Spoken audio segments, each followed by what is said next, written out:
Now, originally, what were you locked up for people that might have forgotten or don't know the real story? I was locked up for attempted murder on 2 police officers initially, you know what I'm saying? But I wound up getting one of those charges dismissed from forensics, and I was charged with 1 attempted murder on a police officer in Memphis. While inside prison, did you rap? Yeah, I entertained my compadres, the homeboys in there. It's boring in prison, you know what I'm saying? You have to find some kind of entertainment. And when I used to rap on the bars or rap in the circles, or we even had concerts where we had real drums and microphones. We had a studio and everything in there, you know what I'm saying? Making beats and all that.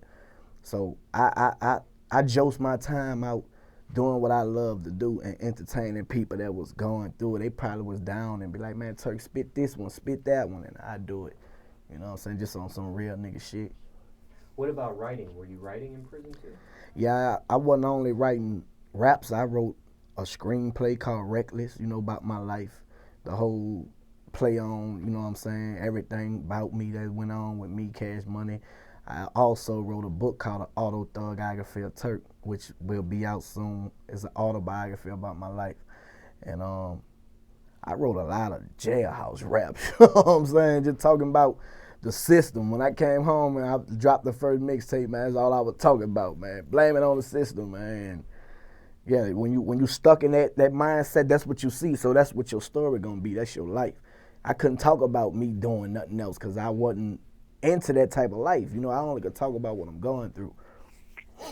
Now, did you use any of those lyrics that you wrote? Yeah. The 52 Bullets on the Get Money Stay Real album was actually the first song I wrote when I got locked up, probably like 3 days after I overcame my heroin addiction because I was going through withdrawals.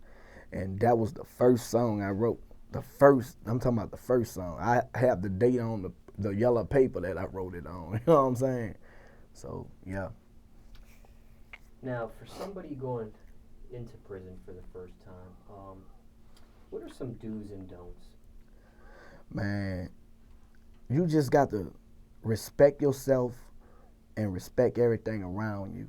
You know what I'm saying? That's what prison is all about. You know what I'm saying? If you don't have respect, man, it's going to be hard for you. Being disrespectful could get you killed, could get you raped, could get you extorted. People in prison hate a disrespectful person. You know what I'm saying? So I learned respect really just in life. You know what I'm saying? So it was easy for me to go to prison and be able to adapt to that environment because that's all it is. You know what I'm saying? Craziest shit you seen locked up? Man, I seen a lot of crazy shit, but the last thing I remember seeing, man, one of my little homeboys, he was being disrespectful, to an old head. The old head hadn't been down about 17 years, and the old head kind of like walked like a punk, you know what I'm talking about? But he was a straight gangster. He just had feminine ways, kind of, you know what I'm saying? So my little youngster, he playing with the man. Now I'm about to go home. I'm short, you know what I'm saying? I'm in Forest City, Arkansas, same place where T.I. was at.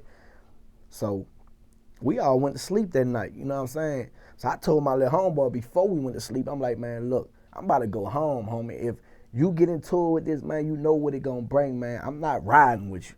You know what I'm saying? I'm about to get back home to my family, straight up.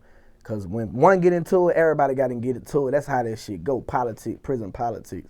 Right, wrong, you know what I'm saying? It don't matter. And man, late that night, about 3, 4 in the morning, man, the man get hit in the face with an iron. You know what I'm saying?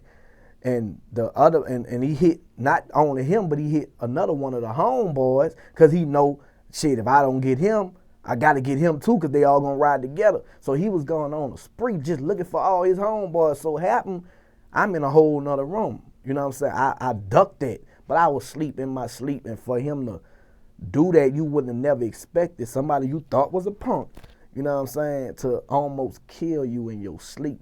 And man, that shit fucked me up, man. I was like, damn, I'm this close to home, and man, this gonna happen, you know what I'm saying? Try to walk on pins and needles, man. Like, it's easy. You could get you get more time like that, man. You know what I'm saying?